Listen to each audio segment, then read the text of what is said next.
Sorry na.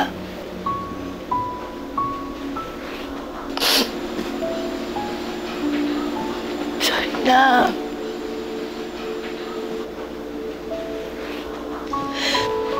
Nak. Sorry na. Hayaan niyo muna ako, Nay. Huwag niyo muna ako kausapin.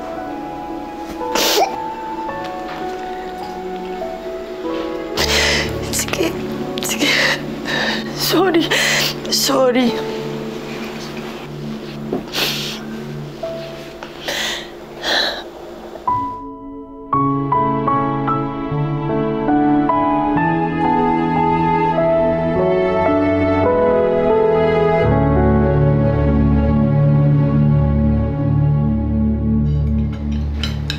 Kumusta school? Okay naman po, Lo. Kahit pa paano po, nakakasabay na po ako sa mga kaklase ko. That's good. How about you, Karen? Mugto na yung mata mo, ah. Baka napupuwid ka na sa kakaaral mo, ah. Hindi po yan sa pag-aaral na pupuyat. Sa guilt.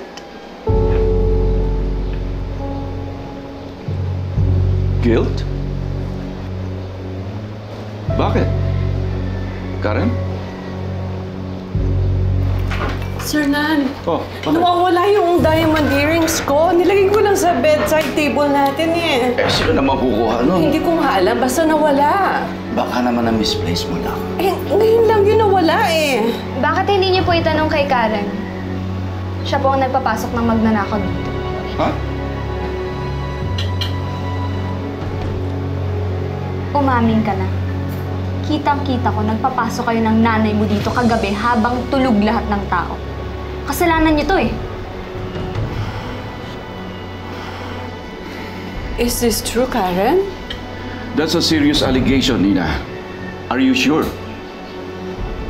Bakit hindi niyo siya tanungin? Karen?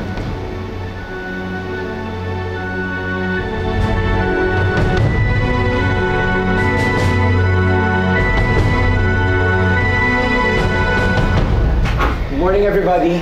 Good morning. Good morning. Good morning, Lola. What's going on? Nawalan kasi ako ng diamond earrings dun sa bedside table ko eh. Sabi nila, may pinapasok daw sila Karen na magnanakaw. Oh my gosh, Lola. Seriously? Hindi totoo yan! Nagsisinungaling kanina! Hindi ako nagsisinungaling. Sinisiraan mo kami! Sinungaling ka!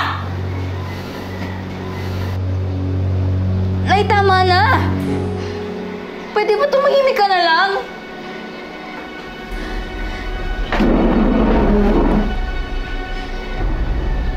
Opo, Lolo. Totoo po yun. Meron pong pinapasok si Inay kagabi. Yung puro boyfriend niya si Kacho. Pero wala po siyang nakuha. Napigilan ko po siya agad, Lolo. Tapos, pinaalis ko po siya agad bago pa siya may nakuha sa inyo. Yun po yung totoo. Kung wala siyang nanakaw, bakit nawawala yung earrings ni Lola? Carla, pwede bang huwag ka na makisali? Ano wag makisali? Kuya, kasali ako dito. Safety ko kaya yung concern ko dito. Paano na lang kung yung guy na yun, Lolo, sa kwarto ko pumasok? Tapos, hinaras niya ako. Paano ako yung pinagnakawan niya? Lolo, hindi niyo pwede palagpasin. Kailangan umalis na silang dalawa dito.